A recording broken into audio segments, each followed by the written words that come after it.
Saturday and Sunday நடக்க இருக்கு. So நம்மளோட கேம்ப்ல நீங்க பார்ட்டிசிபேட் பண்ணணும், ட்ரீட்மெண்ட்ஸ் எடுக்கணும், அதுக்கான அப்பாயின்மெண்ட்ஸ் எடுக்கணும், அதுக்காக டீடைல்ஸ் தெரிஞ்சுக்கணும் அப்படின்னா டிஸ்பிளேல நம்பர்ஸ் இருக்கு. நீங்க அந்த நம்பர்ஸை கான்டாக்ட் பண்ணி லொகேஷன் எங்க வரப்போறோம், எப்படி அப்பாயின்மெண்ட் எடுக்கணும், சேலம் கேம்ப்ல என்னென்ன நடக்கும், இது எல்லாத்தையுமே நீங்க அங்க தெரிஞ்சுக்கலாம். ஒரு ப்ராப்பர் 2 days ப்ராப்பர் ட்ரீட்மெண்ட்ஸும் அங்க நீங்க எடுக்க முடியும். நான் ஏற்கனவே பதிவு பண்ண மாதிரி நல்ல கவனிங்க, ரொம்ப முக்கியமான விஷயம். எவ்வளோ சிவியர் கம்ப்ளைண்ட்ல வந்தாலும், எவ்வளோ வருஷம் பிரச்சனையில வந்தாலும், எவ்வளோ காம்ப்ளிகேட்டட் கண்டிஷன்ல நீங்க வந்தாலும் 2 நாள் சிகிச்சையில ஓரளவுக்கு ரிசல்ட் கண்டிப்பா உங்களுக்கு இருக்கும். நான் கடுமையா தலைவலி டாக்டர், 10 வருஷம் தலைவலி அல்லது இடுப்பு வலி, உங்களுக்கு வாட் எவர் என்ன கண்டிஷன்ல வந்தாலும் 2 days ட்ரீட்மெண்ட்ல ஒரு குறிப்பிட்ட சதவீதம் மினிமம் ரிசல்ட்ஸ் கண்டிப்பா இருக்குங்க. இந்த ரிசல்ட்ஸை நீங்க தெரிஞ்சுக்கிட்டு அதுக்கப்புறம் எடுக்கக்கூடிய சிகிச்சையை நீங்க ஃபர்தரா எப்படி கண்டினியூ பண்ணுன்றத அங்க சொல்லி தருவோம். நீங்க கண்டினியூ பண்ணிக்கலாம். சிகிச்சைங்கிறது ப்ராப்பரா இருக்கணும். திரும்ப திரும்ப பதிவு பண்றோம். 2 நாள்ல சரியாயிடுவேனாலும் தயவு செய்து கேட்காதீங்க. 2 நாள் நீங்க கோயம்புத்தூர் வந்து பார்க்க முடியாதுன்றதுக்காக தான் இந்த கேம்ப், இந்த இடங்கள் எல்லாம் நாங்க சூஸ் பண்ணி உங்களோட வேண்டுகோளுக்கு இணங்க நம்ம கேம்பா அங்க வந்துட்டு இருக்கோம். ஸோ அந்த கேம்ப்ல 2 நாள் சிகிச்சை 2 நாள் சிகிச்சை கன்சல்டேஷன்ஸ் முடிஞ்சுட்டு அடுத்தது நீங்க என்ன செய்யணுங்கிறத அங்கேயே நீங்க தெரிஞ்சுக்க போறீங்க. சிகிச்சையை நாங்க சொல்ற மாதிரி எடுத்து நீங்க சரியாயிக்கீங்க. இன்றைய நிகழ்ச்சியில நேரலையில பேச முடியாத நபர்கள் உங்களை எப்படி தொடர்பு கொள்ளலாம்? கண்டிப்பா நம்ம ஹாஸ்பிட்டல் நம்பர்ஸ் இருக்கு பாருங்க, 2 கான்டாக்ட் நம்பர் கொடுத்து அடுத்தடுத்த இதுல 4 நம்பர்ஸ் டோட்டலா கொடுப்பாங்க. இந்த 4 நம்பர்ஸையும் நீங்க குறிச்சு வச்சுக்கோங்க. லைவ்ல கான்டாக்ட் பண்ண ட்ரை பண்ணி கிடைக்கல அப்படின்னாலும் சரி, அல்லது நீங்க டைரக்டா எங்க கிட்ட பேசணும், கம்ப்ளைண்ட்ஸ் பத்தி பேசணும், நம்ம உங்க கண்டிஷனுக்கு நம்ம கிட்ட ட்ரீட்மெண்ட்ஸ் இருக்கா நீங்க தெரிஞ்சுக்கணும் அப்படின்னா டிஸ்பிளேல இருக்கிற நம்பர்ஸை கான்டாக்ட் பண்ணி வச்சுட்டு அல்லது குறிச்சு வச்சுட்டு நாளைக்கு காலை, அதாவது சண்டே காலை 11 மணிலேருந்து 12 மணிக்குள்ள நீங்க தாராளமா எங்களை கான்டாக்ட் பண்ணலாம். நீங்க உங்களோட கண்டிஷன்ஸ் நம்ம தெளிவா டிஸ்கஸ் பண்றது வழியா ஒரு கிளாரிட்டி உங்களுக்கு கிடைக்கும். அதுக்கப்புறம் நீங்க ட்ரீட்மெண்ட்டை ஸ்டார்ட் பண்ணலாம். உங்களோட யூடியூப் சேனல் பத்தி சொல்லுங்க. கண்டிப்பா நம்மளோட யூடியூப் சேனலோட நேம் தியான் அக்யூபஞ்சர் ஹாஸ்பிட்டல் திவ்ய பிரபா கருணாகரன். ரிப்பீட் பண்றேங்க, தியான் அக்யூபஞ்சர் ஹாஸ்பிட்டல் திவ்ய பிரபா கருணாகரன். நீங்க சென்னையில இருந்து பார்த்துட்டு இருக்கீங்க அப்படின்னா ஒரு மகிழ்ச்சியான செய்தி. நம்மளோட தியான் அக்யூபஞ்சர் ஹாஸ்பிட்டல் ஒரு பிரான்ச் கோயம்புத்தூர், மெயின் பிரான்ச் கோயம்புத்தூர்ல இருக்கு. அடிஷனல் பிரான்ச்சை நம்மளோட சென்னையில தொடங்க இருக்கும். ஸோ நீங்க சென்னையில இருந்து பார்த்துட்டு இருக்கீங்க, ரொம்ப நாளா வெயிட் பண்ணிட்டு இருக்கீங்க, ட்ரீட்மெண்ட் எடுக்க முடியலன்னு வருத்தப்பட்டு இருக்கீங்கன்னா வெயிட் பண்ணுங்க. கூடிய விரைவில் வித்தின் 1 or 2 monthsக்குள்ளேயே நம்மளோட பிரான்ச் இங்க ஓப்பன் ஆக இருக்கு இன் அ மெயின் லொகேஷன். ஸோ உங்களுக்கு ஈஸியா எல்லா மோட் ஆஃப் டிரான்ஸ்போர்ட்டேஷன்லயும் நீங்க எங்களை ரீச் பண்ற மாதிரி, அதாவது மெட்ரோ, பஸ் எல்லா வகையிலையும் எங்களை ஈஸியா ஆக்சஸ் பண்ற மாதிரி ஒரு லொகேஷன்ல நாங்க பார்க்க இருக்கோம். ஸோ நீங்க அந்த வழியில நீங்க வாட்ச் பண்ணிட்டே இருங்க. நம்மளோட யூடியூப் சேனல்லையும் நாங்க டேட்ஸ் அப்டேட் பண்ணுவோம். அண்ட் நம்ம மக்கள் தொலைக்காட்சியிலையும் கண்டிப்பா நாங்க அப்டேட் பண்றோம். வாட்ச் பண்ணிட்டே இருங்க. நம்மளோட சென்னை கேம்ப் அது வரைக்கும் நீங்க புக் பண்ணி வைக்க முடியுமா டாக்டர்? எங்களுக்கு கன்ஃபியூஷனா இருக்கு, கேம்ப் வருமா அல்லது இதுவே தட் இஸ் பிரான்ச்சே ஓப்பன் ஆயிடுமானா வரி பண்ணாதீங்க. You can always go ahead with camp booking நீங்க ஸ்டார்ட் பண்ணிக்கலாம். அந்த புக்கிங் டேட்ஸ் ஒரு 1 week 10 days முன்ன பின்ன பிரான்ச்சை ஓபன் பண்றதுக்கான ஒரு நல்ல நாளா நாங்க பார்க்கும்போது கொஞ்சம் முன்ன பின்ன டேட்ஸ் சேஞ்சஸ் இருக்க வாய்ப்பு இருக்கு. பட் எதுவா இருந்தாலும் நாங்க பிரான்ச் ஓபன் பண்ணிட்டோம்னா நீங்க அங்கேயே கூட உங்களோட அப்பாயின்மெண்ட்ஸை வச்சுட்டு அங்கேயே கூட நீங்க பார்க்க முடியும். So you can always go ahead with your Chennai booking. மீண்டும் ஒரு முறை உங்களுடைய அடுத்த மருத்துவ முகாம் எங்க நடைபெற போகுது அதை பத்தி சொல்லுங்க. சேலம்ல அடுத்த முகாம் நடக்க இருக்கு நெக்ஸ்ட் சாட்டர்டே அண்ட் சண்டே. நீங்க சேலம் அண்ட் சேலம் சரௌண்டிங்ஸ்ல பார்த்துட்டு இருக்கீங்கன்னா டிஸ்பிளேல நம்பர்ஸ் இருக்கு, கான்டாக்ட் பண்ணுங்க. உங்களோட அப்பாயின்மெண்ட்ஸ் ஃப்ரீஸ் பண்ணி தருவாங்க. நம்மளோட அடுத்தடுத்த முகாம் சென்னை, ஈரோடு, பெங்களூர், திருச்சி, சேலம், மதுரைன்னு 6 இடங்கள்ல நடந்துட்டு இருக்கு. அந்தந்த இடங்கள்ல பார்த்துட்டு இருக்கீங்கன்னா நான் சொன்ன மாதிரி டிஸ்பிளேல நம்பர்ஸ் இருக்கு. உங்களோட கேம்ப் பத்தின எல்லா டவுட்ஸையும் அவங்க கிட்ட கிளாரிஃபை பண்ணிட்டு அதுக்கப்புறம் உங்களோட புக்கிங்ஸை நீங்க ஃப்ரீஸ் பண்ணிக்கலாம். இது வரைக்கும் நான் கேட்ட கேள்விகளுக்கும் நேயர்கள் கேட்ட கேள்விகளுக்கும் சிறப்பா தெளிவா பதில் சொன்னீங்க. நன்றி. நன்றி. இன்றைய நிகழ்ச்சி உங்களுக்கு ரொம்பவே பயனுள்ளதா அமைஞ்சிருக்கும். இத்துடன் மருத்துவ நேர நிகழ்ச்சி நிறைவடைகிறது. இதே போன்று மற்றொரு நிகழ்ச்சியில் உங்களை சந்திக்கும் வரை உங்களிடமிருந்து விடைபெறுவது சந்தியா. நன்றி, வணக்கம்.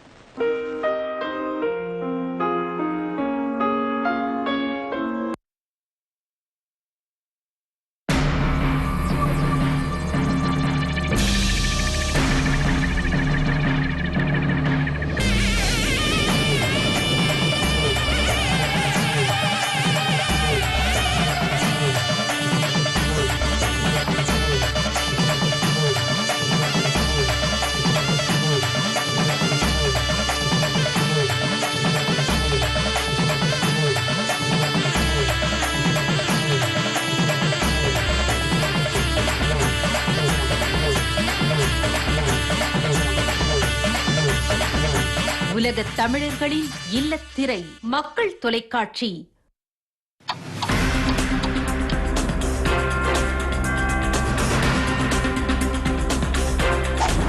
விக்கிரவாண்டி சட்டப்பேரவை தொகுதி இடைத்தேர்தலில் ஆளும் திமுக வேட்பாளர் அன்னியூர் சிவா வெற்றி.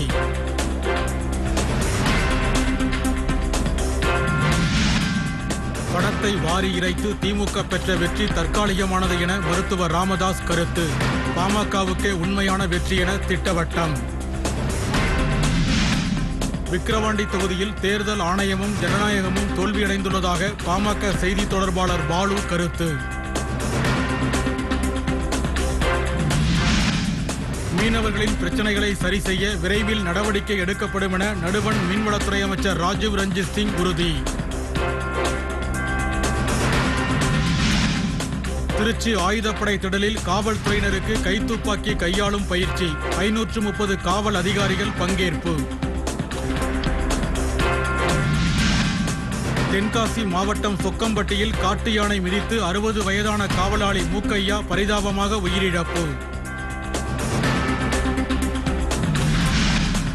ஆம்பூர் அருகே மகிழுந்து சொகுசு பேருந்து மூடுந்து அடுத்தடுத்து மோதிய விபத்தில் பெண் ஒருவர் பலி, 10 பேர் படுகாயம்.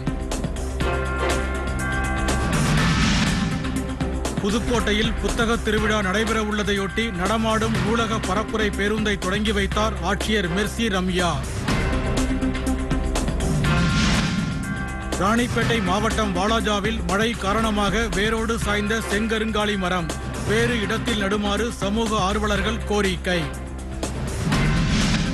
விவசாயிகள் மற்றும் மாணவர்களின் கல்வி கடனை தள்ளுபடி செய்யக்கோரி கும்பகோணம் பாரத ஸ்டேட் வங்கி முன்பு விவசாயிகள் ஆர்ப்பாட்டம்.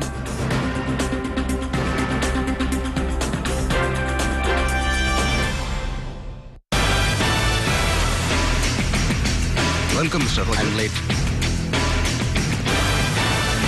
எதுவும் பேசாம எங்க கூட வர்றது தான் உனக்கு நல்லது.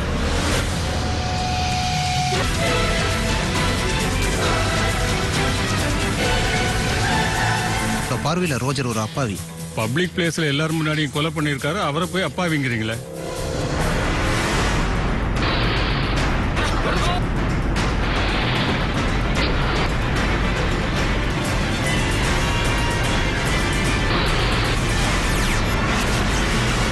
நார்த் பை நார்த் வெஸ்ட் நாளை பிற்பகல் 3:02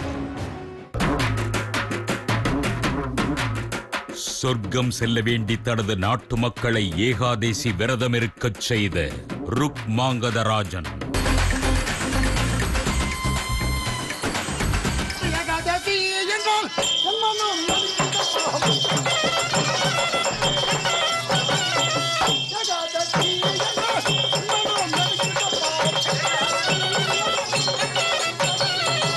யமனின் வேலை தடைபட்டதால் விதர்ப்பபுரி அரசனின் விரதத்தை கலைக்க பூமிக்கு வரும் நான்முகன் மற்றும் ஈசன். விரதத்திற்காக தன் மகனின் சிரசை வெட்ட துணியும் ருக்மாங்கதராஜன். நான்முகனையும் ஈசனையும் தாண்டி தனது பக்தனை காத்த விஷ்ணுவின் பெருமையை கூறும் ஏகாதேசி விரத மகிமை தெருக்கூத்து வரும் ஞாயிறு இரவு 7:30 மணிக்கு.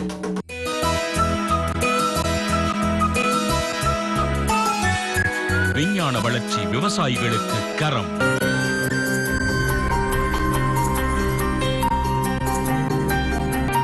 இயற்கை உரங்கள் விவசாயத்திற்கு வரம்.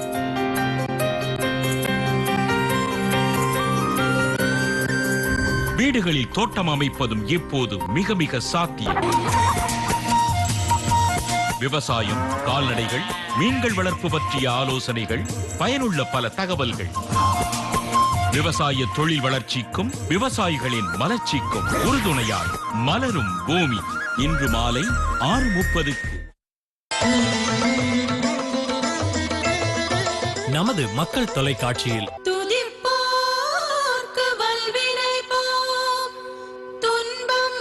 அந்தி சாயும் அழகு பொழுதில் அழகன் முருகனுக்கு இசை ஆராதனை. ஷஷ்டியை நோக்க சரவண பவனார் சிஷ்டருக்கு உதவும் செங்கதிர்வே. பாலன் தேவராயன் முருகன் மீது அருளிய பக்தி பாமாலை கந்த சஷ்டி கவசம் இன்று மாலை 6:05 காணத் தவறாதீர்கள். நமது மக்கள் தொலைக்காட்சியில் அனைத்து வகையான எலும்பு முறிவு, சவ்வு கிழிதல், கழுத்து வலி, தசை பிசகு, இடுப்பு வலி, மூட்டு வலி போன்ற எலும்பு சம்பந்தமான நோய்களில் இருந்து பாரம்பரிய மருத்துவ முறையில் நம்மை விடுவிக்கும் வழிமுறைகள் குறித்து வடபழனி நுட வைத்தியசாலை மருத்துவமனையின் பாரம்பரிய எலும்பு முறிவு வைத்தியர் RS வேலுமணி அவர்கள் நேரலையில் விளக்கும் மருத்துவ நேரம் இன்று மாலை 5:02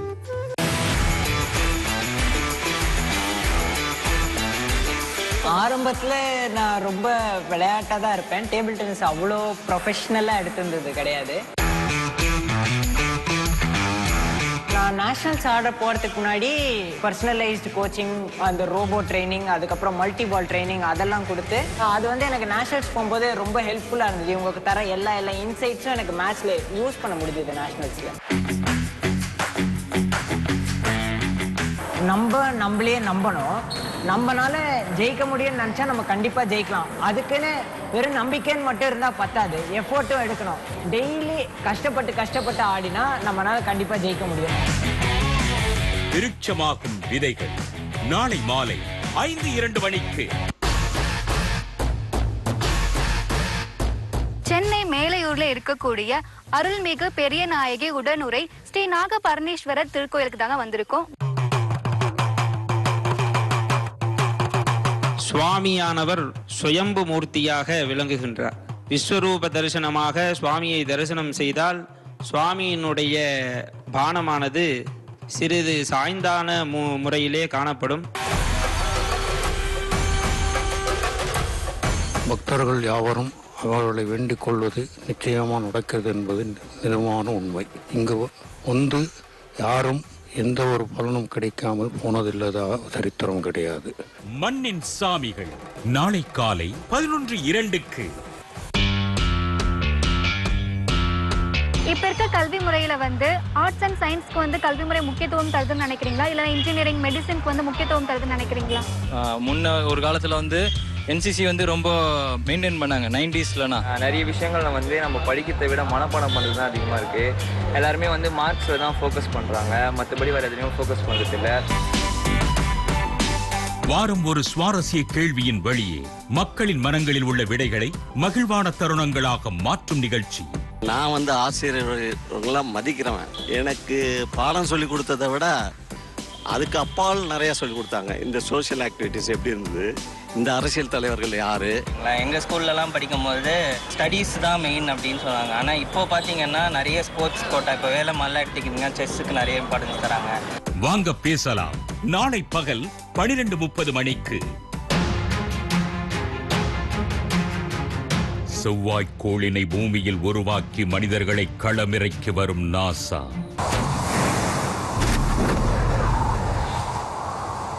மாதிரி அமைப்பினை கொண்டு செவ்வாய்க்கோளின் தன்மையை உறுதி செய்ய முடியுமா?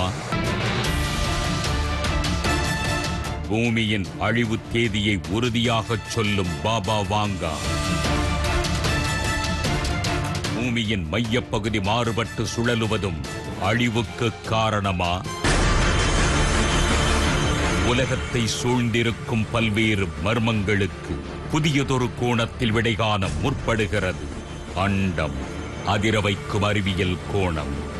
நாளை பகல் 12:02 மணிக்கு.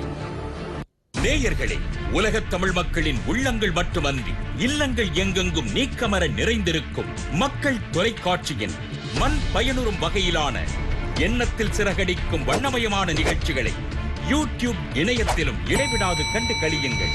யூடியூப் வலைத்தளத்தில் மக்கள் டிவி என தட்டச்சு செய்து ஈடு இணையற்ற நமது மக்கள் தொலைக்காட்சியுடன் இரண்டர கலந்திடுங்கள்.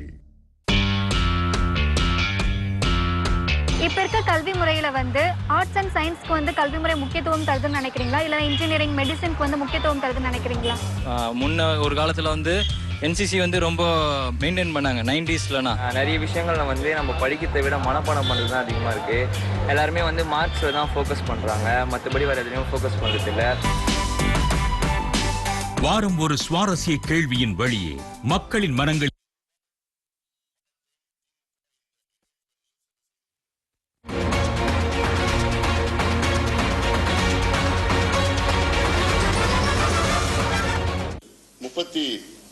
அமைச்சர்கள் 33 அமைச்சர்கள் களத்தில் இருந்தார்கள்.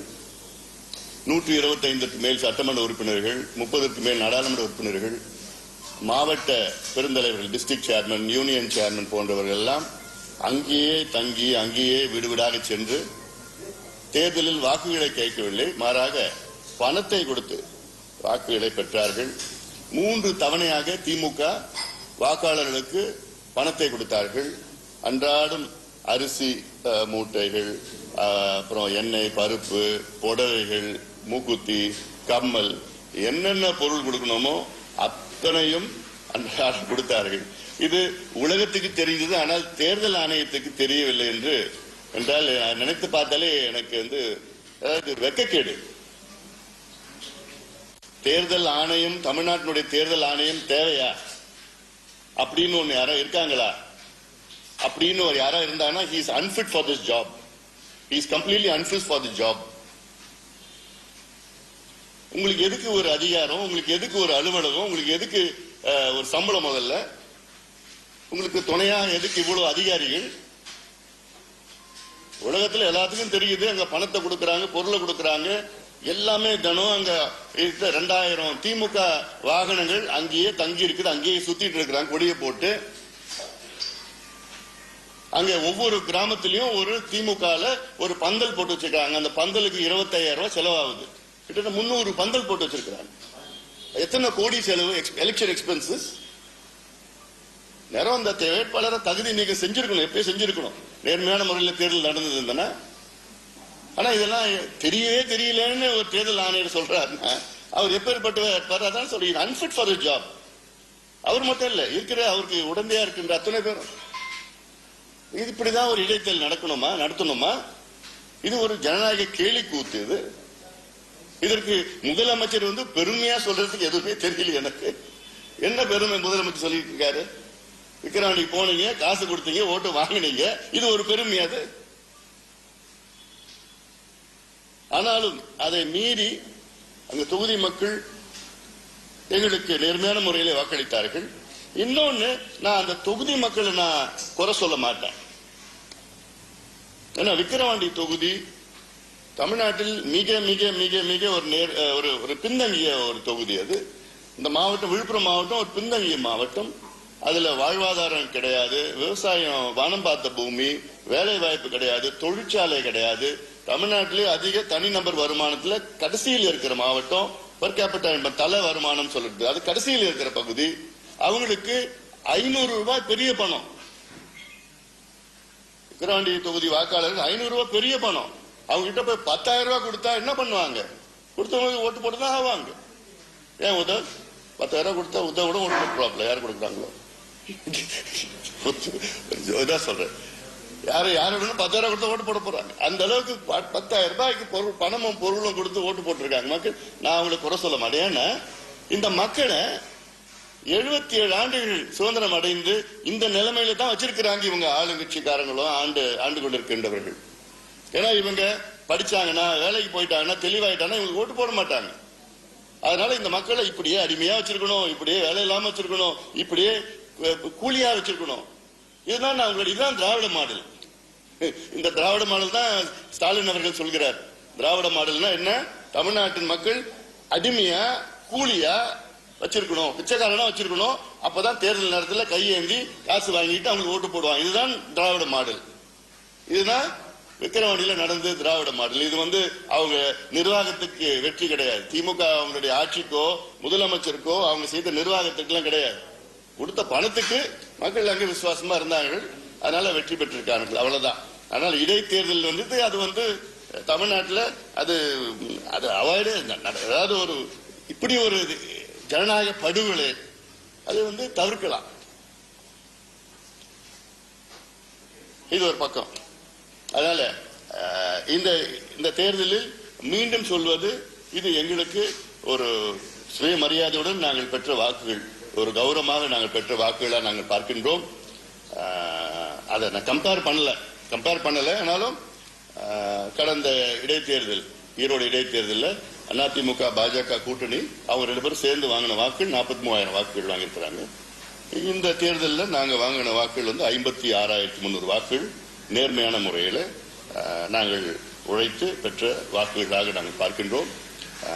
ஆனா இந்த இடைத்தேர்தல் வந்து இவங்க இந்த பர்சன்டேஜ், அவங்க அந்த பர்சன்டேஜ், இவங்க ஓட்டு இங்க போச்சு, அந்த ஓட்டு எங்க போச்சுன்னு அனாலிசிஸ் தயவுசெய்து பண்ணாதீங்க. இது வேஸ்ட். ஏன்னா மொத்தம் காசு கொடுத்தாங்க, ஓட்டு போட்டாங்க, யார் வேணா ஓட்டு போடுவாங்க. இப்போ ஒரு உதாரணம், ஜெயலலிதா அம்மையார் இருந்த நேரத்தில் வந்து அதிமுக வந்து ஒரு ஓட்டு கூட திமுக போட மாட்டாங்க. ஏன்னா அவங்களுடைய ஜென்ம எதிரி. எம்ஜிஆர் வந்து கட்சி தொடங்கினதுக்கு காரணம் திமுக ஒழிக்கிறது தான் தடவுனார். ஆனாலும் இப்போ அவங்க அதிமுக காசு கொடுத்து ஓட்டு போட்டிருக்காங்க, திமுக ஓட்டு போட்டிருக்காங்க. அப்ப நினைச்சுப்பாங்க அந்த நல்ல இட்ஸ் ஃப்ரீ பை எலெக்ஷன். இது வந்து இதுக்கும் பொது தேர்தலுக்கும் சம்பந்தமே கிடைக்க போறது. பொது தேர்தலில் வந்து ஒட்டுமொத்தமா அத்தனை அமைச்சர்கள் ஒரே தொகுதியிலையும் எம்எல்ஏக்கள், எம்பிக்கள், சேர்மன் எல்லாம் வந்து தங்கி அங்கே பணம் எல்லாம் கொடுக்கறதுக்கு ஒரு சூழல்லாம் இருக்க போறது கிடையாது. அதனால அடுத்த தேர்தல் நிச்சயமாக பொது தேர்தலாம் இதுக்கும் சம்பந்தமே இருக்க போறது கிடையாது.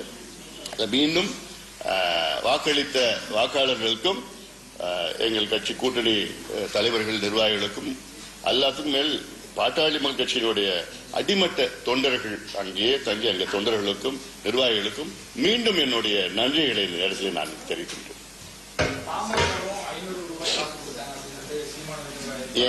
எங்கேயாவது நீங்க ப்ரூவ் பண்ணுங்க பார்க்கலாம். இதெல்லாம் சொல்லி பேசிக்கலாம் வெளியில. எங்கேயாவது ப்ரூவ் பண்ணுங்க பார்க்கலாம். எங்கேயாவது ப்ரூவ் பண்ணுங்க. எங்கிட்ட இருந்தா தானே கொடுக்கறதுங்க. நாங்க பாட்டாளிகள். ஜெயலலிதா இருந்த போது இருந்த நிலைக்கு இப்பயும் ஏடிஎம்கேக்காரங்களுக்கு திமுக ஓட்டு பண்ணிருக்காங்கன்றீங்க. எதனால இப்படி ஒரு நிலைமை வந்திருக்கு? பணத்தை தான். அதெல்லாம் நான் மீண்டும் சொல்றேன், அங்க தொகுதியில் உள்ள வாக்காளர்ல நான் தப்பு சொல்ல மாட்டேன். ஏன்னா இவ்வளவு பணம் கொடுக்கறாங்க. ஏன்னா அவங்கள பார்த்தா ஏழ்மையான ஒரு சூழல், கூலியா இருக்கிறாங்க, வருமானம் கிடையாது, விவசாயமும் கிடையாது, அங்க பாசன திட்டங்களும் கிடையாது, விவசாயத்தை நம்பியிருக்காங்க, வனம் பார்த்த பூமி நம்பியிருக்காங்க. அதனால அவங்களுக்கு 10,000 ரூபாய் பெரிய பணமா, யாருக்கு வேணா 10,000 ரூபாய் பெரிய பணம் அந்த தொகுதியில் அவங்க வாங்கியிருக்கிறாங்கன்னா, அது இல்லாம அவங்களுக்கு போய் மிரட்டி, நீ ஓட்டு போட்டியா போடலையா, நாங்க வீடியோ வச்சு பார்த்தோம், கேமரால பார்த்தோம், நான் போடல, நீ பணம் திருப்பி கொடு, இப்படி எல்லாம் போய் அவங்கள போய் துன்புறுத்தி இருக்கிறாங்க. எல்லாம் வீடியோஸ் எல்லாம் நாங்க பார்த்தோம். நாங்க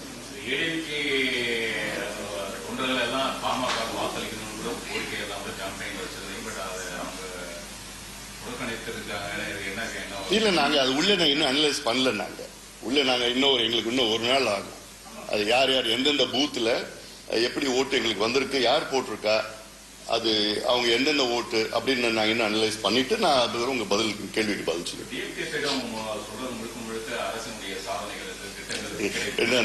அந்த கள்ளக்குறிச்சியில் நடந்த சாதனை சொல்றாங்களா, இல்ல திருநெல்வேலியில் நடந்த அந்த படுகொலை பத்தி சொல்றாங்களா, இல்ல ஆம்ஸ்ட்ராங் படுகொலை சொல்றாங்களா, இல்ல அங்க அதிமுக படுகொலை சொல்றாங்க, சட்டம் ஒழுங்கு சொல்றாங்களா?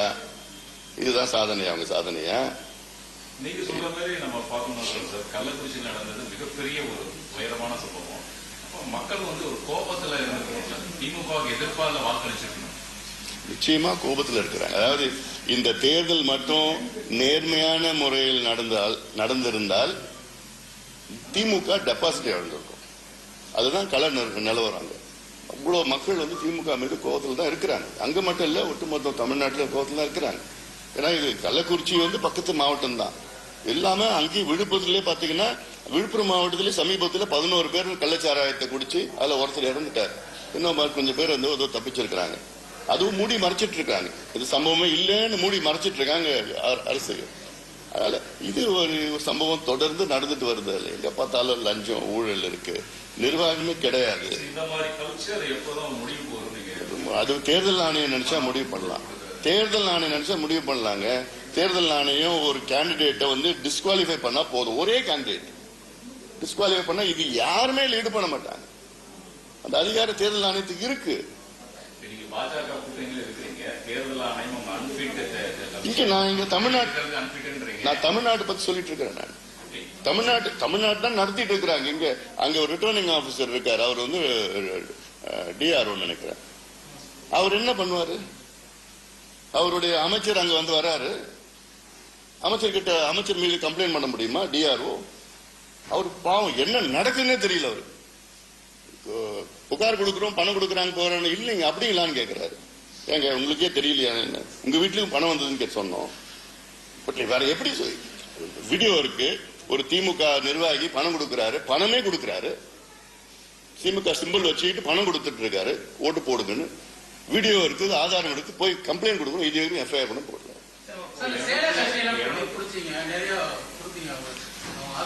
எதுவுமே இது எஃப்ஐஆர் பண்ண போடல, ஒண்ணுமே நடக்கல. எவ்வளவு பொருள் பிடிச்சி எல்லாம் பண்ணாங்க, இது வரைக்கும் எந்த நடவடிக்கையும் நடக்கல. ஒண்ணுமே கம்ப்ளைண்ட் நாங்க கொடுத்துட்டே தான் இருக்கிறோம், எஃப்ஐஆர் எதுவும் போடுறதே கிடையாது.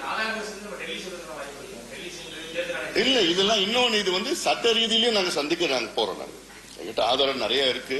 ஏன்னா ஒரு திமுக எங்களுக்கு வீடியோஸ் போட்டோஸ் எல்லாம் இப்போ திமுக இந்த ஷெட் எல்லாம் போட்டு வச்சிருக்காங்க. அது அவ்வளவு செலவு பண்ணிருக்காங்க. திமுகவுடைய வாகனங்கள் எல்லாம் அவ்வளவு வந்திருக்கு, ஒவ்வொரு நாளும் அவ்வளவு வாகனங்கள். அதெல்லாம் தேர்தல் கணக்குல வரணும், வேட்பாளர் தேர்தல் கணக்குல வரும். இப்போ எம்பி எலெக்ஷன் நடந்தது, அதுல நாங்க ஒரு மாம்பழம் எனக்கு கொடுத்தாங்க. நான் போறப்ப அந்த ஒரு மாம்பழம் 1 கிலோ 65 ரூபாய் அப்படின்னு எங்களுக்கு தேர்தல் கணக்கு செலவுக்கு போட்டிருக்காங்க. ஒரு மாம்பழம் யாரு, அவங்க ஊருக்காரங்க எனக்கு ஒரு மாம்பழம் கொடுத்தாங்க. அது தேர்தல் கணக்குல வருது. ஊருக்கு போறப்ப பூ போட்டாங்க, அது அவங்க வீட்டுல பூ போட்டாங்க. அந்த பூ 1 கிலோ பூ 15 ரூபாய்,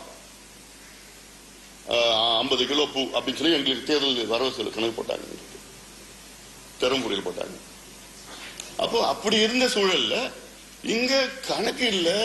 எல்லா ஊர்லயும் பிரியாணி ஓடிட்டு இருக்கு, எல்லா ஊர்லயும் மது கொடுத்துட்டு இருக்காங்க, எல்லாம் ஷெட்டு கட்டி வச்சிருக்காங்க, பக்கா ஷெட்டு கட்டி வச்சிருக்காங்க. எல்லாம் கார் கொடி கட்டிட்டு கார் போயிட்டு இருக்குது. ஒரு கார் என்ன கார், எவ்வளவு கார், இந்த ஷெட்டு கணக்கு பண்ணாலே 4 கோடி ரூபாய் வருது. இந்த கார் கணக்கு பண்ணாலே கிட்டத்தட்ட வாகன செலவு, ஒரு நாள் வாகன செலவுன்னு சொல்லிட்டு பண்ணினா அதுவே கிட்டத்தட்ட ஒரு 2.5 கோடி வருது. இதுல ஒரு வேட்பாளர் எவ்வளவு செலவு பண்ணலாம், கிட்டத்தட்ட 40 லட்சம் ரூபாய்க்கு கம்மியா செலவு பண்ண முடியும். அப்போ என்ன, அப்புறம் ஒரு அதிகாரி இருக்கிறாங்க, இது கூட பண்ண முடியல. அவர்கிட்ட போய் கம்ப்ளைண்டே கொடுத்தோம். ஒரு ரெஸ்பான்சிபிள் ஆபீசரா இருக்கணும்ல, அவர் எவ்வளவு பெரிய responsibility to uphold the democracy in our country. அதான் அவருடைய வேலை. அது கூட பண்ண முடியலன்னா எதுக்கு நீங்க பதவியில் இருக்கிறீங்க? விலகி எடுக்க போங்க, ரிசைன் பண்ணுங்க. எனக்கு பதவி வேணாம்னு சொல்லிட்டு போங்களேன். உங்களை நம்பிதானே நாங்க கட்சியெல்லாம் இருக்குது. என்ன கை கட்டப்பட்டதுங்க, என்ன கை கட்டப்பட்டது? அப்ப எனக்கு வேலை வேண்டான்னு போங்களேன். அப்பதான் சொல்ல, அப்படி மிரட்டாவிட நீங்க வேலை வேண்டாம் ரிசைன் பண்ணிட்டு போக வேண்டியதானே, சொல்லிட்டு போக வேண்டியதானே. அதான ஒரு நேர்மையான நல்ல அதிகாரிக்கு அழகுது. ஒரு தைரியமான அதிகாரி மட்டும் செஞ்சிருப்பாங்க. நாட்டினுடைய ஜனநாயக டெமோக்ரஸி எலெக்ஷன் இது. இது பஞ்சாயத்து தேர்தல் கிடையாது, இது அசம்பிளி எலெக்ஷன். இது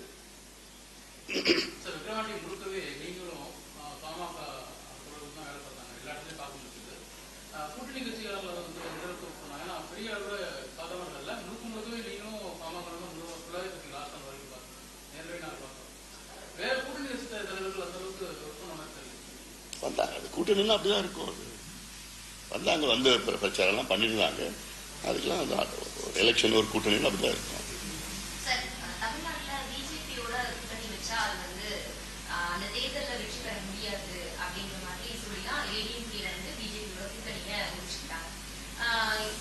இந்த தேர்தல் உட்பட இந்த பிஜேபியோட வைக்கிற அலைன்ஸ் தான் தொடர் தோல்விக்கு காரணமாகுது அப்படின்ற சென்டென்ஸ் சொல்றாங்க. அவங்களுக்கு இல்ல, ஒரு பை எலெக்ஷன் வச்சு நம்ம எந்த தேர்தலுடைய முடிவுகள் அது எடை போட முடியாது. இப்போ இதே பிஜேபி கூட கூட்டணி 2014 வச்சோம். அப்போ பாத்தீங்கன்னா திமுக ஒரு தொகுதியிலும் வெற்றி பெற முடியல. நாங்க எங்க கூட்டணியில 2 தொகுதியில வெற்றி பெற்றோம். ஒரு தேர்தலுக்கு தேர்தல் மாறும். ஒரு தேர்தல் நாடாளுமன்ற தேர்தல் வேற, சட்டமன்ற தேர்தல் வேற. சட்டமன்ற